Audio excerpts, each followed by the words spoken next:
bonjour à toutes et à tous. Merci d'être venus ici dans cette belle maison de la Vendée. Nadia, Thomas, on peut accueillir... je ne sais pas si j'en oublie d'autres, mais... Ah ben il y a Cyril aussi. Et puis Eric. Eric, ton nom a été prononcé 3 fois là tout de suite, mais je t'expliquerai pourquoi. Heureux de vous accueillir dans notre maison du département, mais notre maison est la vôtre, puisque la maison Vendée nous appartient collectivement. Voilà, donc très heureux d'accueillir une fois de plus le chef d'orchestre qu'est le CIDEV de ces sujets qui sont trop importants pour notre avenir commun, j'ai envie de dire. Et donc, je le dis avec toujours autant de force. Vous savez combien, depuis de nombreuses années, je suis impliqué dans ces sujets, mais peut-être aujourd'hui, on peut le dire encore avec plus de conviction, même de dramaturgie, si je peux me permettre. Et donc, vous avez, Laurent, le CIDEV, les collaborateurs, l'ensemble des élus, vous avez vu clair avant beaucoup d'autres. Je souhaite le dire. Et je le dis cet après-midi avec encore plus de conviction au moment où certains pourraient douter. J'ai vu des tweets passer du type ils vous ont bien embêté, ils vous ont bien mis dans la seringue vers le véhicule électrique et maintenant tac. Laissons dire, mais osons l'avenir.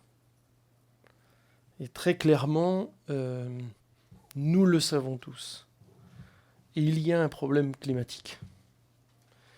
Et c'est le président d'un département qui a 273 km de côte qui vous le dit. 273 km au bord de l'Atlantique. Chez nous, on avait vécu Xynthia. Et chez nous, on revivra des événements, malheureusement. À nous de nous préparer.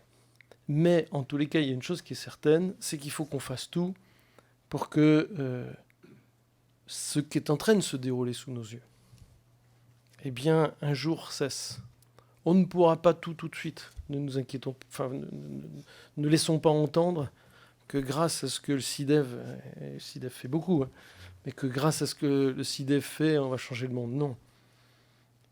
Mais progressivement, ensemble, on arrivera à inverser des tendances. Et il nous faudra du temps. Mais nous n'avons plus le temps de prendre du temps. Nous devons nous activer. Et la plus grosse erreur que nous ferions, c'est d'en être conscient et de ne rien faire. Et donc si vous êtes là cet après-midi, c'est parce que vous en êtes conscient. Et moi, c'est pour ça que c'est avec un immense plaisir que je vous accueille et que je vais laisser, bien sûr, se dérouler les tables rondes qui sont prévues dans l'après-midi. Je vais essayer de rester avec vous un petit peu. Je m'absenterai juste quelques minutes parce que j'ai rendez-vous avec le cabinet de la Première ministre, justement sur les premières problématiques d'énergie, où j'étais reçu mardi après-midi à Matignon pour redire que ce qui était en train de se passer était inadmissible, déraisonné, sans fondement, que le coût du gaz et de l'électricité s'envole sans qu'il y ait du sens. Et donc, ne nous affolons pas outre mesure, j'ai envie de dire. Bien sûr, on va subir, bien sûr, on va morfler, mais les choses reviendront, à un moment ou à un autre, à des justes proportions. Et donc, c'est pas à nous de perdre les pédales. C'est à nous de continuer à dire ce que nous faisons, pourquoi nous le faisons. Et nous ne sommes pas dans une mode. On ne l'a pas fait pour être à la mode. On le fait par conviction, parce que, encore une fois, on ne peut plus continuer à dégager le CO2 que nous dégagions jusqu'à présent dans l'atmosphère sans que, un jour ou l'autre, il y ait des conséquences. Donc, ne regrettons pas ce qui s'est fait hier. On a été content aussi de trouver le pétrole. Nos sociétés ont pu évoluer avec. Mais encore une fois, la grosse erreur, ce serait de nier que désormais on peut faire autre chose. Et dans ce désormais, eh bien, je souhaite qu'on essaie de se retrousser les manches, de garder espoir, de se dire que on travaille pour nous, mais aussi et peut-être surtout pour nos enfants, voire nos petits-enfants. Puisqu'il nous faudra beaucoup de temps pour inverser les tendances, donc ne perdons pas de temps. Alors, Jean-François, merci de toujours être à nos côtés, aux côtés du CIDEF, bien évidemment, mais j'ai bien sûr laissé Laurent. Sachez que j'ai une grande fierté dans ma vie. Je vous la confie cet après-midi. J'ai été président du CIDEF et j'ai eu beaucoup de plaisir à être président du CIDEF. Mais ma grande fierté, c'est que la transition s'est passée d'une manière merveilleuse. Et je suis fier de Laurent. Donc je lui laisse la parole. Voilà.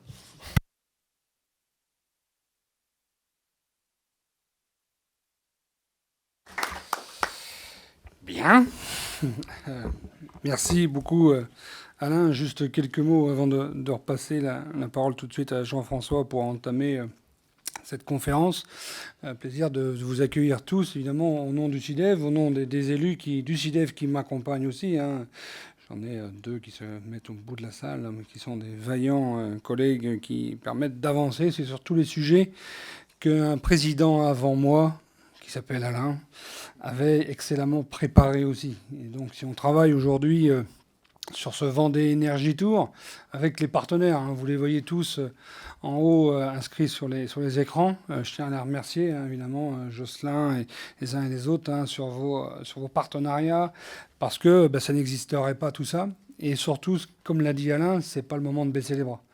Le Vendée Energy Tour s'est développé, vous le savez, avec la particularité de s'être développé sur les autres mobilités. On a commencé il y a bien longtemps maintenant, en 2014, c'est ça, 2014 avec l'Electric Tour. Et bien aujourd'hui, nous sommes complètement passés à autre chose et je pense que nous avons eu raison à l'époque. On avait déjà voulu cette évolution et aujourd'hui, on va en parler justement de cette évolution et à quoi ça nous mène et à quoi ça va nous mener. Donc, ravi de tous vous accueillir. On va passer une semaine avec cette énergie décarbonée en tête, une semaine parce qu'on la met un peu plus en lumière, mais effectivement le syndicat avec le département, parce que j'oublie pas évidemment ce qu'a fait Alain et ce qu'on continue à faire. Ce qu'on continue à faire main dans la main entre collectivités. Alors c'est vrai pour la mobilité, mais comme l'a dit Alain aussi sur les grands enjeux énergétiques qui sont devant nous. On ne va pas y passer l'après-midi sur les achats d'énergie, mais vous savez à quel point quelque chose que je travaille depuis un mois et qui nous laisse un petit peu sans voix ou avec beaucoup de voix, mais pas forcément la plus belle manière.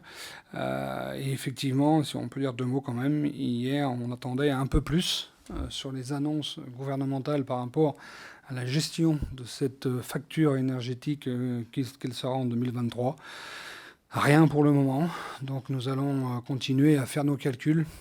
Mais comme on l'a dit à la presse, quand on a fait notre conférence de presse, Alain, en intégrant les collectivités et les entreprises, si rien ne bouge, ça va être compliqué. Il faut en être conscient, donc et à nous de nous y préparer, de le faire aussi avec les entreprises. Je les remercie d'être là aussi cet après-midi, parce que, comme l'a dit Anne-Marie Coulon, et comme on le sait, quand l'investissement public est en panne, c'est l'activité professionnelle qui l'est derrière à très court terme.